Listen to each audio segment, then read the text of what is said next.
rather simple recipe. We're using great fresh produce. Why muck up and do silly things with it? So, ingredients, pretty simple. We've got some fresh lobster that's just been finely minced. I'm going to put in some chilli, finely chopped, some basil and some lemon rind into the lobster. Then I'm going to make little balls, that's what's called lobster balls. Roll it in flour, put it in some egg, and then breadcrumbs with a bit of coconut mixed through it, and then we're going to fry them off. Simple. So let's get going. Chop your chilli. Again, it's not a hot one, so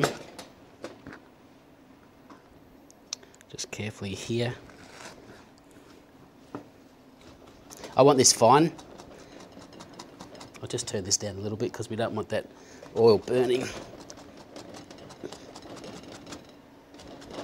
In fact, while we're doing this, I'm going to take this off for a second because you can see it smoking.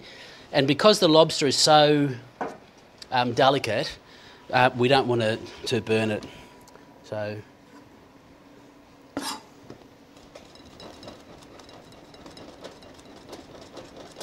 again, give it a nice...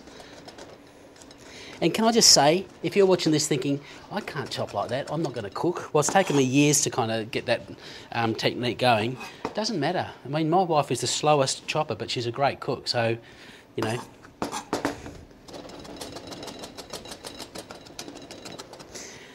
Okay, so, simply, that goes into our lobster mince. No onion, I'm just going to put that in. Next up, I'm going to do a little bit of basil.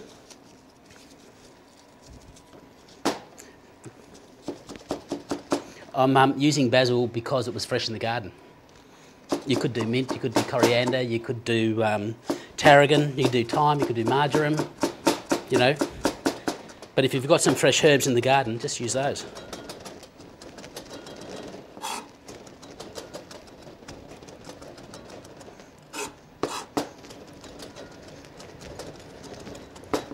So again, that goes in. And then I'm going to use the grater and we'll just get some lemon zest. This is really going to sparkle in the lobster.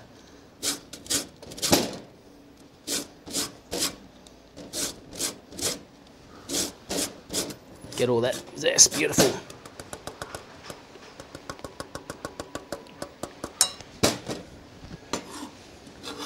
So that goes in. Beautiful. I want all of that.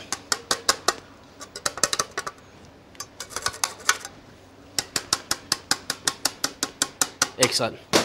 So a bit of salt and pepper.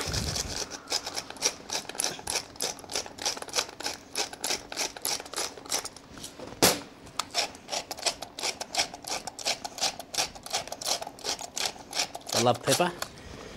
I'll put my oil back on. Struth, the sun's coming out. Gorgeous, isn't it? Such a great view and such a great little spot in Australia. Heat. So we take the mix and we're just going to give it a nice mix. Look at the colours. As I said, you know, you eat with your eyes. If you look at something like that and you go, yum, I want to taste that, it's brilliant. And again, real simple, beautiful, fresh lobster. It was alive about half an hour ago. We killed it nicely. Cool, that's it. So the next step is, we've got our flour. You see here, we've got some, we've got coconut, desiccated coconut, and some breadcrumbs. So all I'm going to do is kind of mix that. And that's just going to add texture and flavour.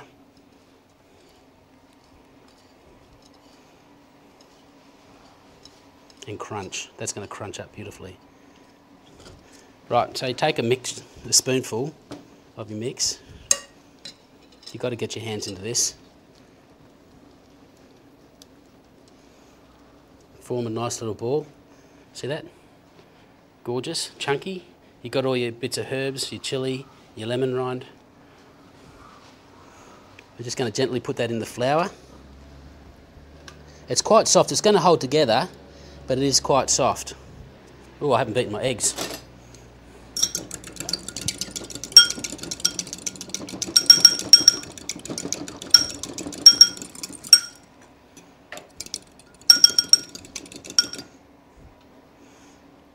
So I'll do another one here before I get...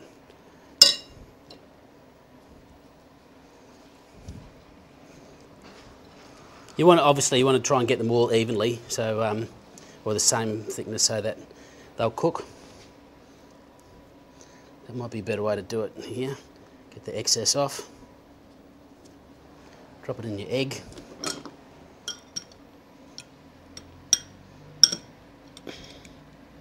Geez, they are delicate, aren't they?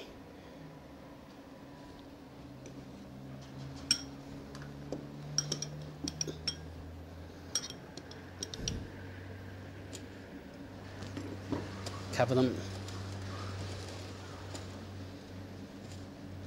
And of course I'm only just doing 2 to show you. Just like that. I might use the spoon because they are very, very soft and delicate. So we just gently put them into the oil. We get a little bit of a sizzle.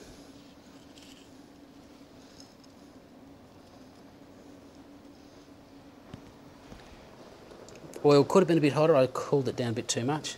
So what I'm going to do now is I'm going to just fry them gently, and I'll turn them over.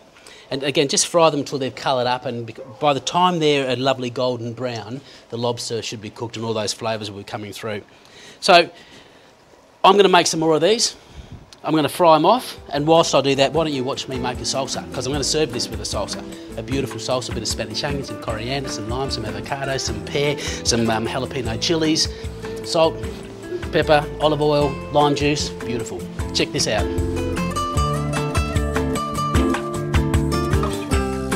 Alright, so for the salsa, take a Spanish onion or a red onion, just peel it, halve it, and then very finely slice it, chuck it in a bowl. Get some nice large tomatoes, slightly firm, you don't want them soft. You blanch them in some water, skin them, cut them in half, cut them in quarters, de-seed them, and then finally chop them, chuck them in the bowl. After that we take some avocado, obviously cut it in half, peel it, take the pip out, and then just finely slice it up. You guessed it, chuck it in the bowl. We've got some beautiful jalapenos that are pickled from a jar. As many as you want, because I like it hot, so you know, just get them out and finely chop them and throw them in the bowl. Next, you could put any fruit in. You could put mango, you could put pear, you could put peach, whatever you want, but today it's pear, so slice it off and then finely dice it. You guessed it, again, chuck it in the bowl. Then we're going to finish it off with a little bit of coriander, fresh coriander, just chop it up nice and fine, throw it in the bowl. So take your lime, cut it in half and squeeze 1/2 of the lime juice into the salsa. Then to finish it off, just a little bit of drizzle of red wine vinegar, just for sharpness and tartness, a little bit of extra virgin olive oil, some salt and pepper, give it a stir, give it a taste. If you think it needs a little bit more, do it. Perfect salsa. Perfect with lobster. Whew. Salsa. Pretty impressive chopping, eh? Bit of fun. All right, so what's nice is we're just going to put a nice, generous kind of dollop of salsa on the plate, just like that. Look at that. I reckon that looks all right. I'm quite pleased with that.